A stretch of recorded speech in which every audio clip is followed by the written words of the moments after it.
Like to have everybody's attention for a moment.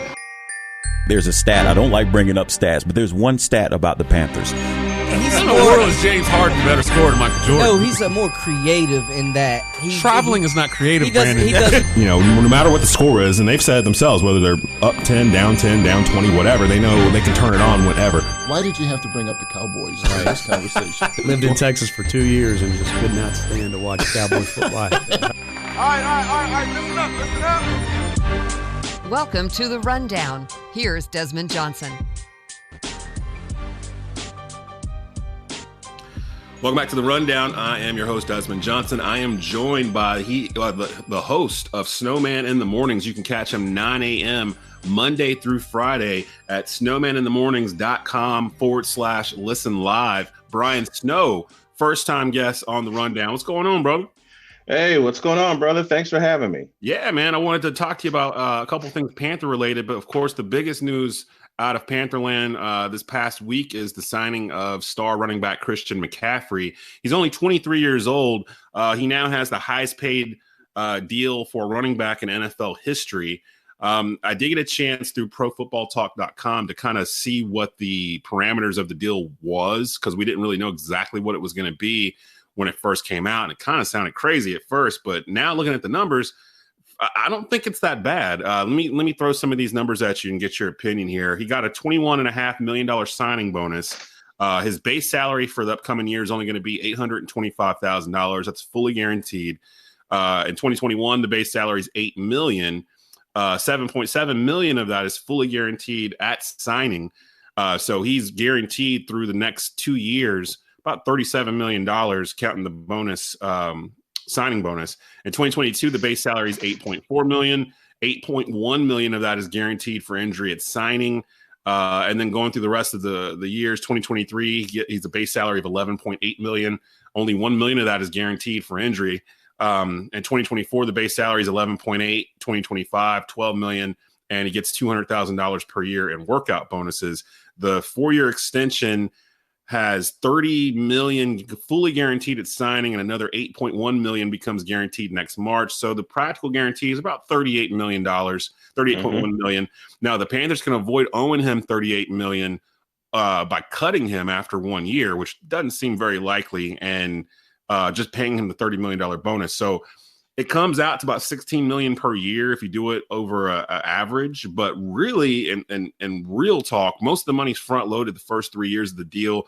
And honestly, it kind of averages out to about $11-12 million per year once you take the signing bonus and everything out of it. So, Brian, your initial thoughts on the Christian McCaffrey contract, and do you think that the Panthers made a good deal or a bad deal by signing Christian McCaffrey with 2 years to go before he would have been up or eligible for a deal? Lock him in now, because in the business right now, I've made comparisons on my show of Christian McCaffrey to one Roger Craig and one Marshall Faulk, because he is such a dynamic jackknife running back. He can catch out of the backfield. Of course, he can run. We've seen that. Great speed, a good blocker, and he's only going to get better. So if you're looking at the new face of the franchise, especially now with Cam Newton being gone, you just got him in Christian McCaffrey. Do you feel comfortable with McCaffrey being the face of the franchise? I mean, it's been a lot of turnover for this team just in this offseason, and really kind of started with the surprise retirement of star linebacker Luke Kuechly. But looking down the roster now in terms of what the Panthers management has done with this roster from the end of the season to now, from Ron Rivera getting fired in the middle of the season to Kuechly retiring to they cut Eric Reed a year after they extended him. What are your thoughts on what exactly are the Panthers doing? Because on one hand, it looks like, well, they're telling the public, be patient. We can't build a consistent winner overnight. Then you see the moves that they've done in terms of cutting folks and just trimming the roster down. If I'm not mistaken, there's only going to be I think 2 players that are over the age of 30 on this roster when they begin. Lord knows when that'll be, September, hopefully. But what do you honestly think the Panthers are trying to do here? Do you think they're trying to be competitive for next year, or Are they just simply cleaning out all the big contracts and looking towards 2021? It's a little of both, because when you clean out all the big contracts, Cam Newton being the big one, Luke Kuechly retiring on his own, they're cleaning out all the big contracts and they're getting ready to have some room and bring in some fresher talent.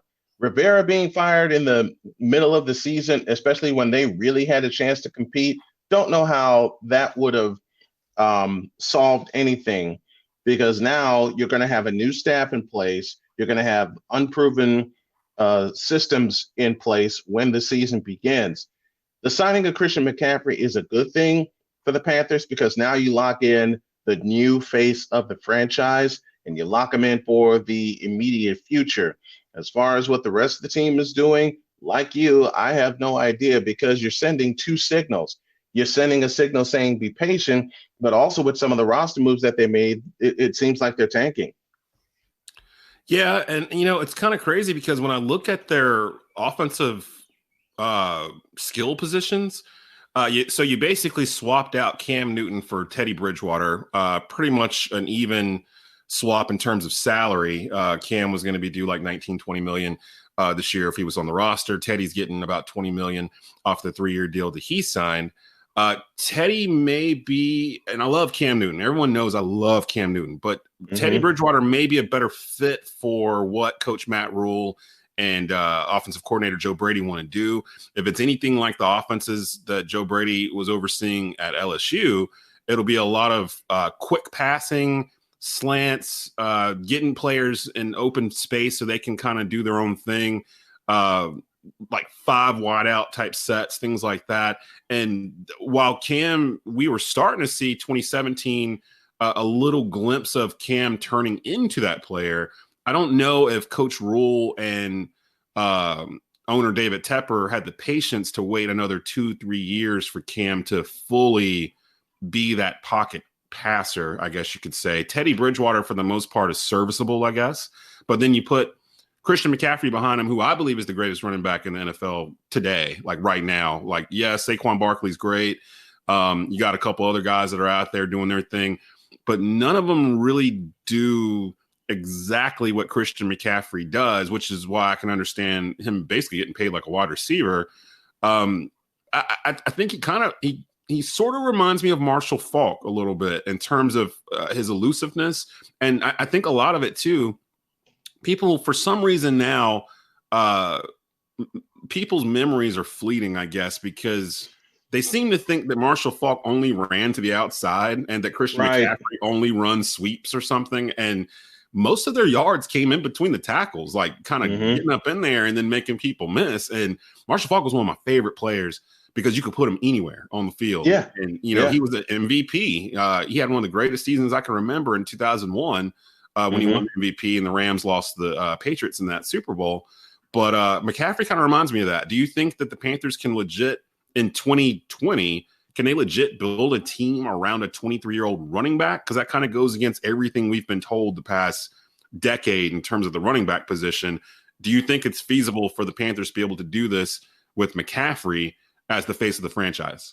Well, the Rams built a team around Marshall Faulk, even though Kurt Warner was their quarterback. The 49ers, their history. Joe Montana was the quarterback, but they needed somebody that can run. They draft Roger Craig and later on Tom Rappin. They built a team around people that can run. The Panthers are doing the same thing with Christian McCaffrey. And once again, like I said earlier at the top of this conversation, they made the right move in signing McCaffrey now. And as you said, Saquon Barkley is great. Don't get me wrong, but the best running back in the game right now is Christian McCaffrey. And with the Panthers having that feeling and the NFL having that feeling, you want to get Christian McCaffrey taken care of now before he even thinks about hitting free agency. Because if he's still performing at the top of his game and he goes into free agency, there's going to be a bidding war like none other. Yeah, I totally agree with that for sure. Like I'm actually really impressed that the Panthers did this as early as they did, because with McCaffrey being a former first-round pick, there was a 5th-year option they could have used on him. And, I've heard people like Max Kellerman say, well, it's not polite, it's not nice, but the Panthers screwed up here because they should have just let him keep playing the 2 years on his rookie deal and then basically franchise tagged him for the 5th year. And by that point, he's like 27 or something like that. And they're thinking, oh, you're a running back. We've kind of used your prime up already. We're not going to give you a big deal or whatever. It's kind of a sign of confidence from David Tepper and Matt Rule that they want McCaffrey to be the face of the franchise by signing him this early, because it's basically going to absorb the $30 million signing bonus is basically this season and next season's salary. Basically, he's getting up front, and it's going to cover the $800,000 he was supposed to get on his rookie deal. He's still getting that. This is just an extension. It won't really kick in until a year after next. But that signing bonus money puts him in a situation where, now he's getting 15, 16 million plus. And I mean, the kid deserves it. He's the 3rd guy ever to rush for 1,000 yards and catch 1,000 yards in a season. He had 100 catches. I mean, this is a running back that had 100 catches. And honestly, if you're a Panther fan, and if you remember, they didn't really line him up outside a whole lot. A lot of his catches came out of the backfield. Like he was the stopgap, I guess you could say. Like if everything broke down, he's just standing there in the flat. Look for Christian McCaffrey. Or to Christian McCaffrey. He's going to get you 20 yards. So, I mean, that was kind of the Panther playbook, especially around halfway through the season. With Brian Snow here, he's the host of Snowman in the Mornings. Definitely check him out. 9 a.m. every morning, Monday through Friday at snowmaninthemornings.com/listen live. Great sports program. They talk everything from NFL, NBA. I've been on a few times myself. Definitely check him out in the mornings. Real quick before I let you go, Brian, and I do want to invite you to be one of our judges in our upcoming NFL Greatest Team Ever bracket. That'll be starting here late April, a little bit later on in the show.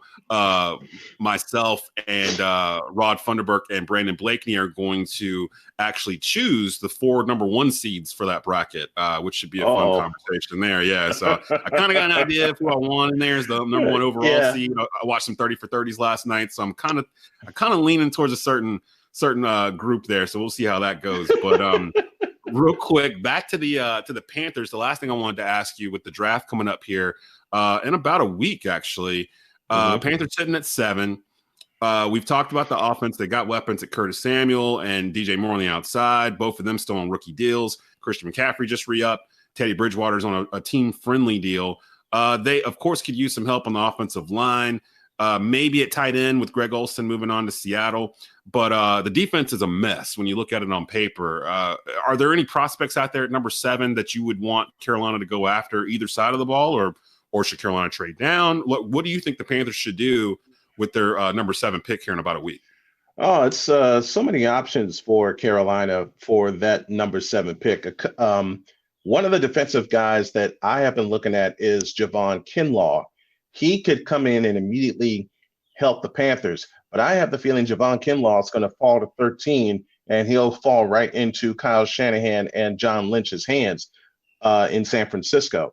But if there was a fellow out there that could really help the Panthers defense and make an immediate impact, it would be Javon Kinlaw out of South Carolina. That's actually not a bad pick. I'm hearing about the Isaiah Simmons from Clemson might be a target there because of linebacker or whatnot.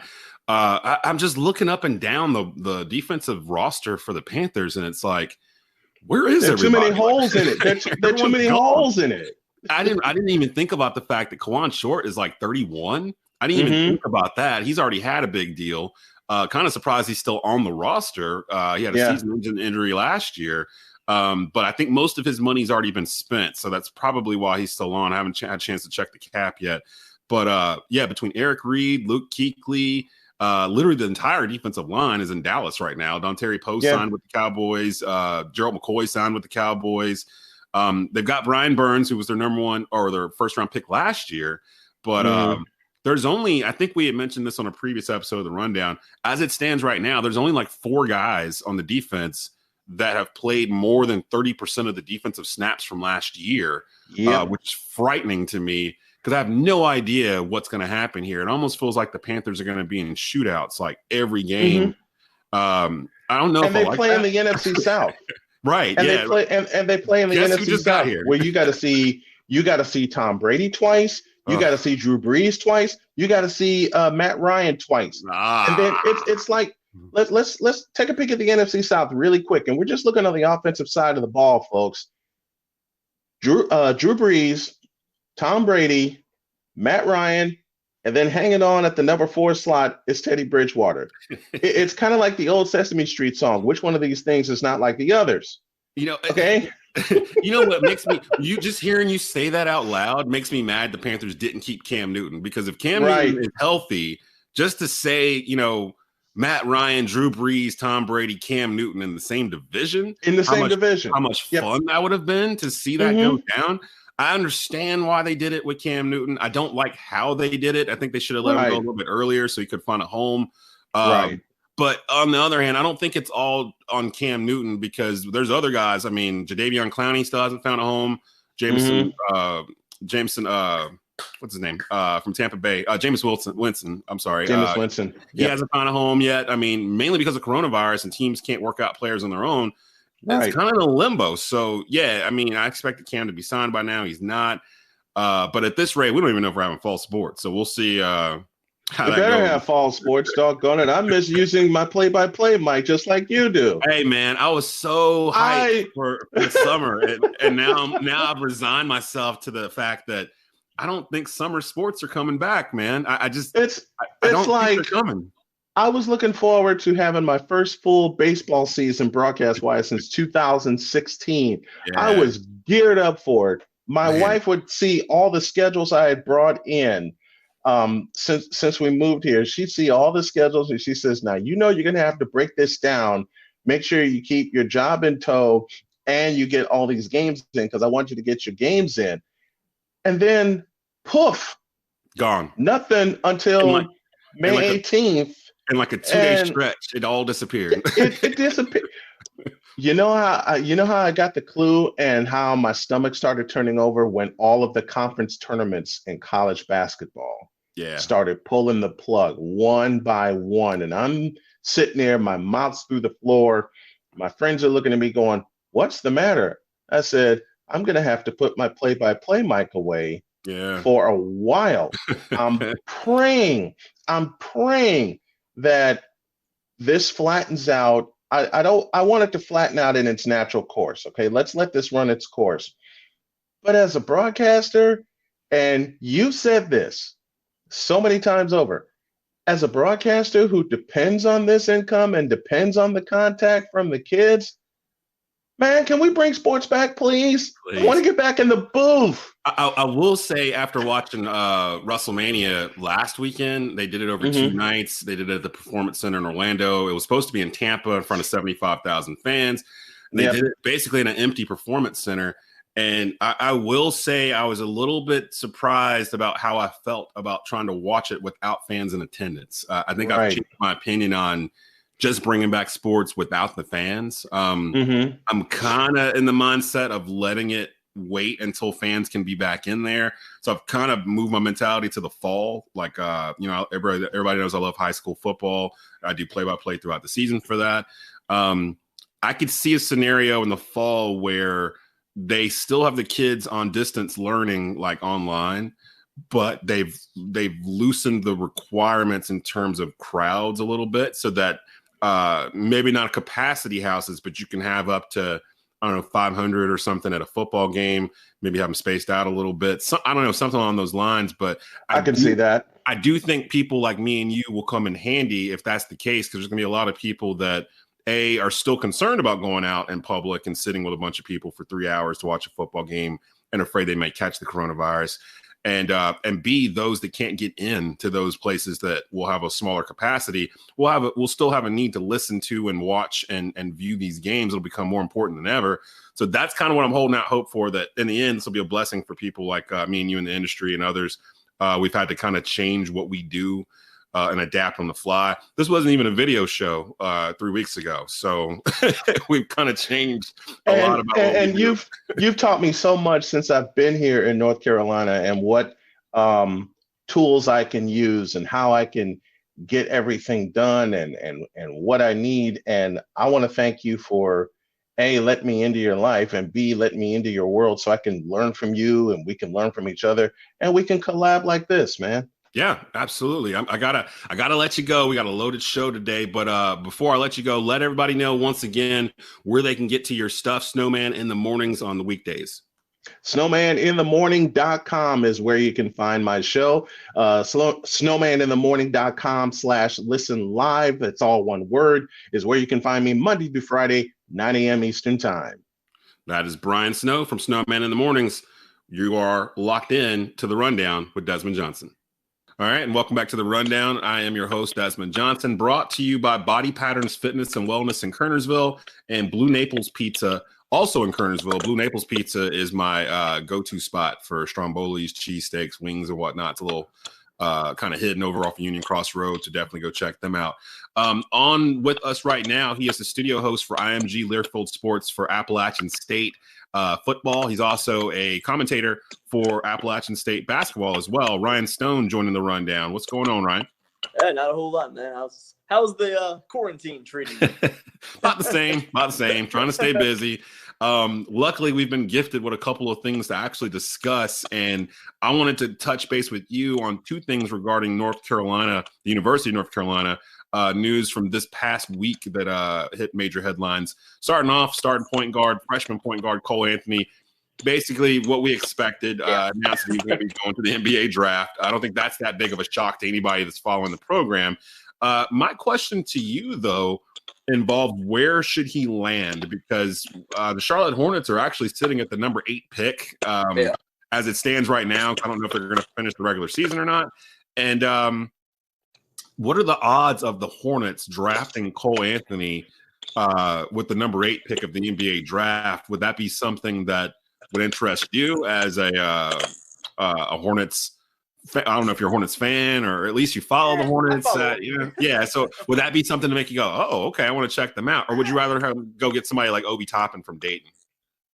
If Obi Toppin's on the board, I would prefer Obi Toppin. He is one of my favorite players in this draft, but this is a draft, I think, where things are very up in the air. For one, like you said, we don't know if they're going to finish the regular season, so we don't know what the process is going to look like in terms of how they're going to set up the lottery situation, which the Hornets will obviously be in. So you don't really know exactly where they're going to land. Another thing about Cole Anthony that's really interesting, I went and looked at about 12 different mock drafts last night. His range is all over the place. He's going as high as 4, as low as 15. Yeah. I think I averaged it out. He's somewhere around 8 if you average them all together. So that would put him to the Hornets. You obviously can't ignore the UNC connection with Michael Jordan.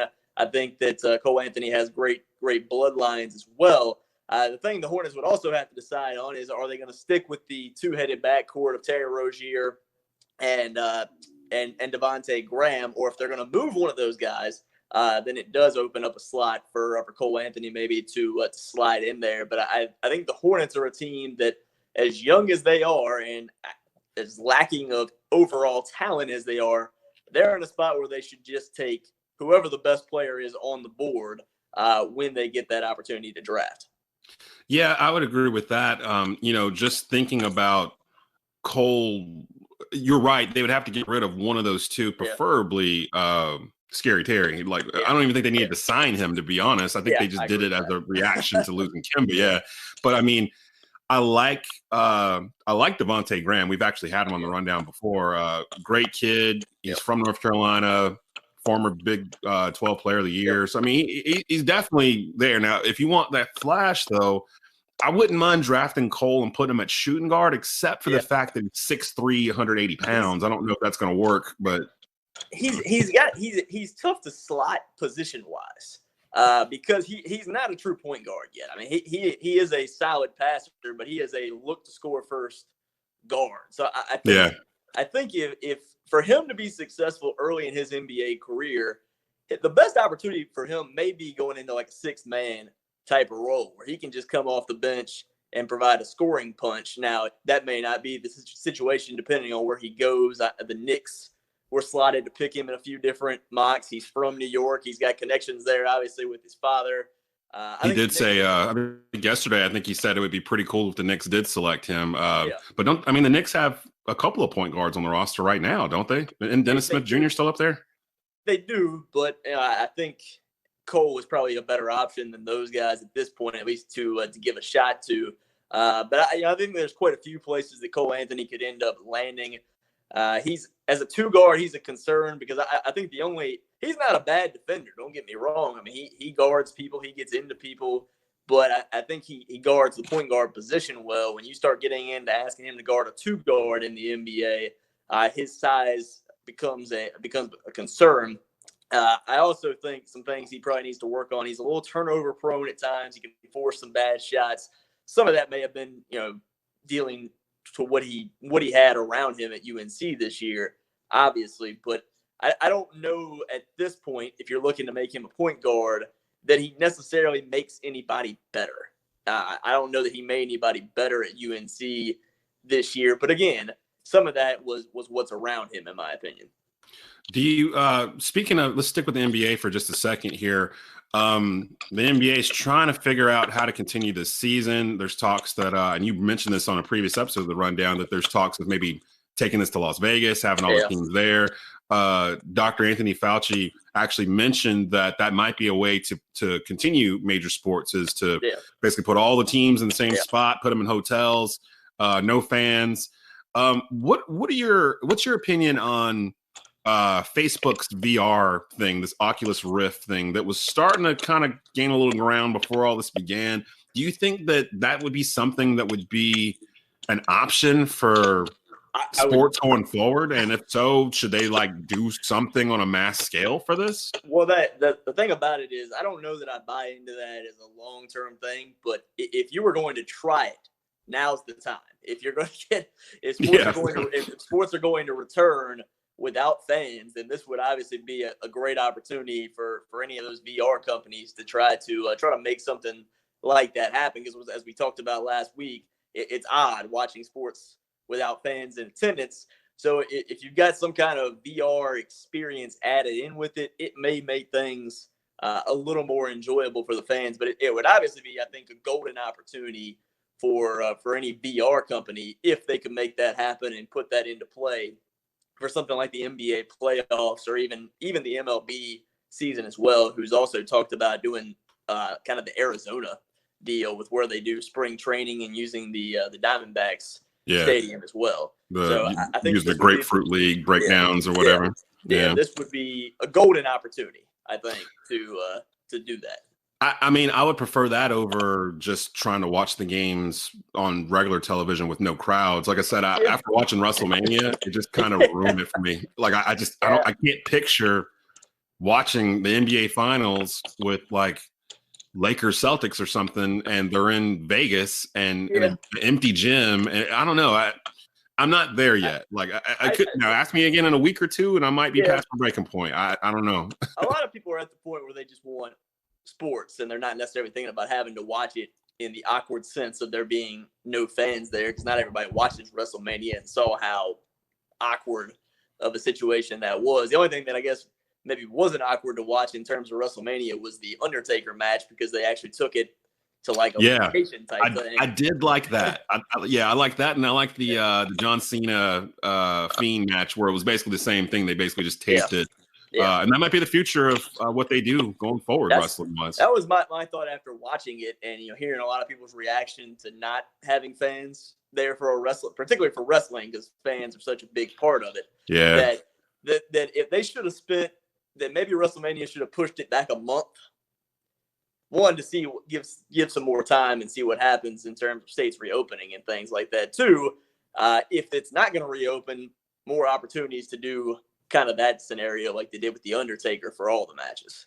And Vince McMahon in the news past week, he's on Trump's business advisory board or whatever is going on with that. And so is every sports commissioner as well. So. Yeah, right, true. And then I noticed coincidentally that Florida deemed WWE an essential business, so they're able to stay open and do their things, which is kind of odd, but they also reopened the beaches yesterday, so we're never coming outside again. Oh my God! I posted a picture of a Jacksonville beach 20 minutes after they opened it, and it was flooded with people. I'm like, the South, we have no idea what's about to happen in the summer because people just got to be outside. Yeah, So we're spoiled in the South, man. We're used to go to the beach and go do a bunch of different things. So. I blame the rain that we had in the winter. It felt like it rained like every 2 days for like the entire winter, and now it's like everyone's being forced to stay inside. And I'm looking out my window right now, and it's like 73 and sunny, and people want to get out, man. I want to swing back. I want to swing back around real quick, and I've got Ryan Stone with me from IMG Learfield Sports.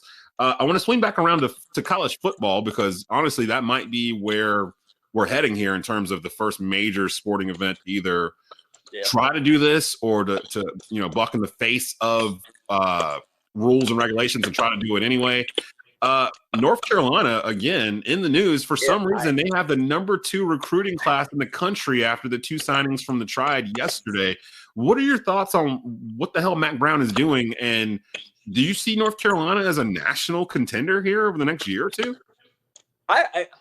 It's hard to say no after, especially if that ranking holds. I mean, obviously, you've got this high school season that has to play out, and other guys are going to commit. But you would certainly think that North Carolina is at least going to have a top 10 recruiting class bare minimum since they're already up so high. I think a big part of it is a lot of these kids grew up seeing Mac Brown on TV, working for ESPN, so he's a recognizable face. I think Mac Brown he's a very likable guy. And I think that's obvious and why a lot of these kids are choosing to go play for him. Also, I think he's done an excellent job of selling the opportunity of trying to build something special because of how long it's been since UNC was good in football. And he's done a really excellent job of selling that to these recruits. But look, with Sam Howell at quarterback, he's a guy that next year or two, I would expect to maybe be somebody that's contending for a Heisman Trophy. So I can certainly see it. I don't think they're going to compete with a Clemson this year because Clemson still has Trevor Lawrence and some weapons around him. But once Trevor Lawrence is gone, things may open back up a touch more in the ACC, and that might be a golden opportunity for UNC and Mac Brown to try to compete for an ACC championship. I mean, honestly, who was the team that gave Clemson the most trouble last year? It was North Carolina, and that was kind of a surprise. That was at Chapel Hill. But I got to say, I've always said, jokingly as a Carolina fan, that usually our season begins around November. Like we try not to get too attached to the football team. We've been burned a couple of times. And I got to admit, man, I'm actually really excited to see what they do. I think a lot of it's because I call high school football here in the Triad, and I'm starting to see some kids get signed by Carolina that I've called their names out, so I know who they are. And shout out to Jarrett Wilson over at West Forsyth. He signed yesterday. The kid over at Glenn, I'm trying to pull his name so I can give him proper credit. Rara, the linebacker. I can't remember his last name. I'm trying to pull his name up right now, but he signed yesterday, and that's actually what pushed them up to number 2. I know they're looking at Peyton Page and a couple other guys still too. I mean, they're doing what I wanted Carolina to do years ago. What Mac was doing years ago, and he explained his philosophy. It was basically you put a rope around the state of North Carolina, and you get the best talent out of this state, and you don't let it leave. And if you get them all here, kids, high school football kids in North Carolina can play against these kids from Texas and California and Florida. They really can. North Carolina, if you can keep the majority of the talent at one school, like the way UNC is doing, we're seeing the impact that it's obviously making, especially with some of the football hotbeds like you've got in Charlotte, the Triad and the Triangle. If you can keep those guys in the state of North Carolina going to UNC, which is what Matt Brown is building this recruiting class on, you've got a great opportunity to compete really with, especially in the ACC, but really maybe starting to compete at a national level as well, because there are a ton of really good football players in the state of North Carolina. You would like to see him maybe dip his toe into Texas, California, Florida, Georgia, get some guys from those states as well, because those are pretty well regarded as the most talented states. Also, Virginia is up there as well. But if he can keep things in North Carolina the way he has been, he is certainly putting something special together there at UNC. Definitely want to look and see what they're going to do going forward, like you said, with Trevor Lawrence leaving after this year and everything else. Real quick, got Ryan Stone on the line with us from IMG Learfield Sports. He's a studio host for App State, also contributes doing play-by-play and color commentary for the App State basketball team. The Last Dance, the 10-part documentary that ESPN and ABC is blessing us with ahead of schedule, is supposed to come out in June. It actually drops this Sunday, April the 19th. Tomorrow, actually, from when we're actually putting this together. So by the time we put this out, we will have seen both part 1 and part 2 of this documentary. I'll ask you what I asked the fellas in the previous episode. Do you think the 90s Chicago Bulls are the greatest dynasty of all time in any sport? Man, in any sport is tough to say. It's the greatest one in my lifetime. That I can say pretty confidently. Win 6 championships in 8 years. We haven't really seen that since then. Is it the greatest of all time? It's certainly top 3 or 4. I mean, you got to put UCLA basketball in there. You got to put the Celtics during their historic run. Also, I think the Lakers in the 80s would be in that discussion as well. You could also throw the 49ers in the 80s and then the Patriots as well for the 2000s. But they are certainly in the mix as one of the greatest dynasties of all time. And I think the nod and the reason as to why a lot of people will say it's the greatest is because they had, in my opinion, the greatest athlete of all time in Michael Jordan on that team. And a lot of other people feel that way also. So I would say that most people, especially around, in their 30s, 40s, maybe late 20s as well, maybe 50s also, would probably side with that Bulls team because of Michael Jordan just kind of giving the nod to how great he was. But I am really excited to watch this because some of the stuff I've read about Jordan getting emotional, having to walk away from the camera because of the way he treated his teammates and stuff like that at times, and him being concerned about how the public is going to perceive him. The thing about that is I think he might be a little sheltered maybe from what the public thinks of him, and because most people don't have a great off the court perception of Michael. Right. They have a great on the court perception as they should, but off the court, there's been a few things that cause people pause, I guess, in terms of how they perceive him off the court. I don't care for him particularly too much off the court, but he's the greatest basketball player of all time, in my opinion. So I am certainly excited to watch it. The thing for me, I actually say they are the greatest dynasty of all time for one, previously as well. I grew up watching this Bulls team. Like I'm 42. Like I grew up, this was me in high school during their run. So I vividly remember it. And they had a couple things going for them that other dynasties didn't really have. For starters, every game was televised because of the WGN deal. I mean, you could watch Jordan decimate the Hawks on a Tuesday night by 40 or whatnot, or you could watch them drop 50 against the Bucks if you wanted to on a Thursday, and you had total access to it. Like you could watch it all. So I feel like we watched them all those games. And I remember me and my buddies at the time, the Bulls, the Jordan Bulls in the 90s were it. Like for us, once it got to on my. And the argument I've always used against LeBron, even though LeBron's my favorite player currently between him and Steph Curry right now, is that, and for the entirety of LeBron James' career, there's always been someone else that's compared to him for who's the best in the league at that point, whether it's LeBron versus Kobe or LeBron versus Dwayne Wade or LeBron and Kawhi Leonard currently, LeBron and Steph Curry, LeBron and Kevin Durant. There's always been somebody else that they've tried to put up against him with comparable numbers.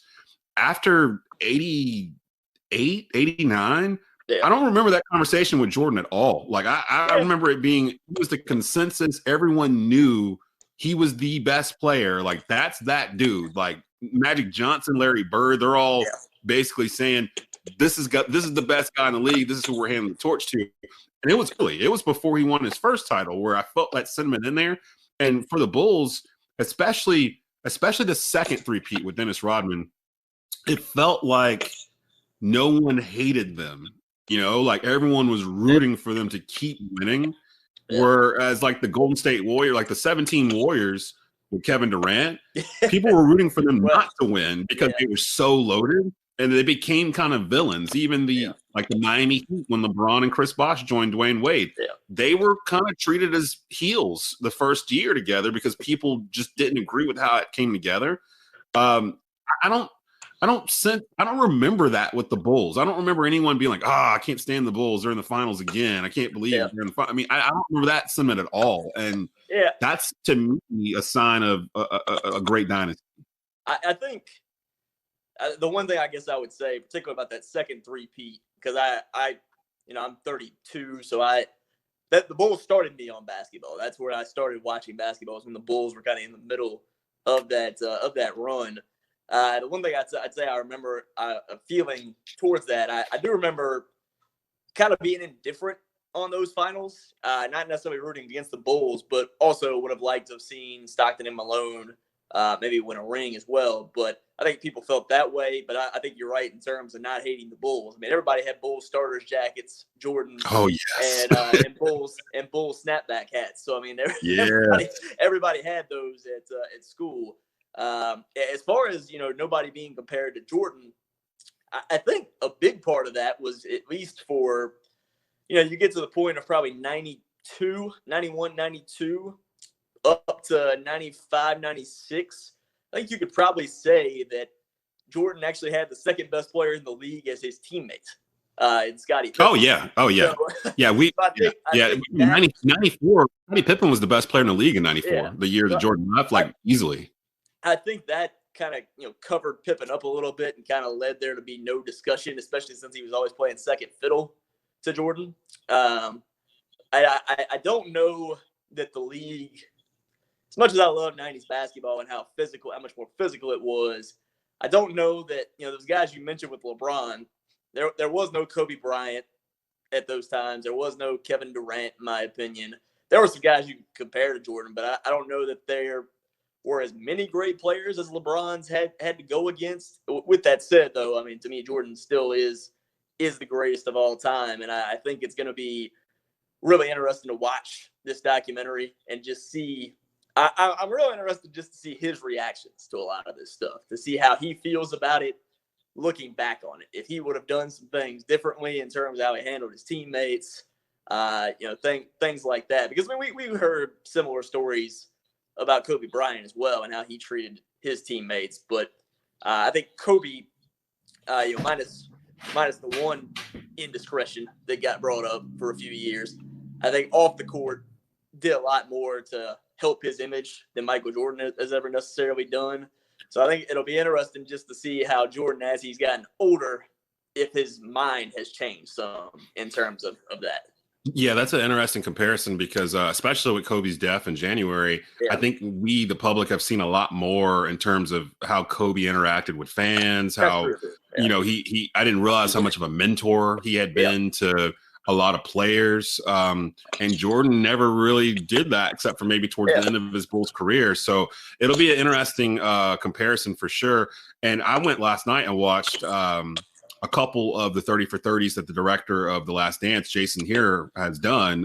He directed the 85 Bears documentary, and he also did the Fab Five, which is my favorite 30 for 30 ever. So, for him to be able to pull off the Fab Five without Chris Webber in it and for it to be as good as it is, I'm super interested in watching this documentary. And that'll be every Sunday night, starting April the 19th. They're doing 2 parts every week instead of throwing it all out there for us to burn through, which I love. In fact, gives us something to look forward to.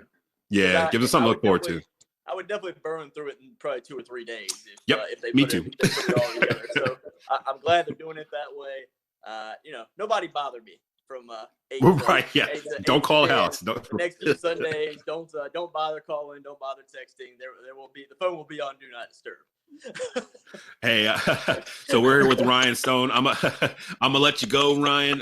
But tell the folks where they can get to your material. I know you have episodes of a Stone's Throw podcast out there. Give them some info on what they can expect going forward. When you're starting with new episodes of that, and where else they can get to you. Well, we're kind of in a holding pattern as far as the podcast, just because not a whole lot to talk about at this point. But maybe the Jordan documentary will give me some things to expound upon and stuff like that. So that be on the lookout for that on You can catch it on my Twitter at Ryan Stone Sports or on Ryan Stone on Facebook as well. All right, cool deal. That's rundown contributor Ryan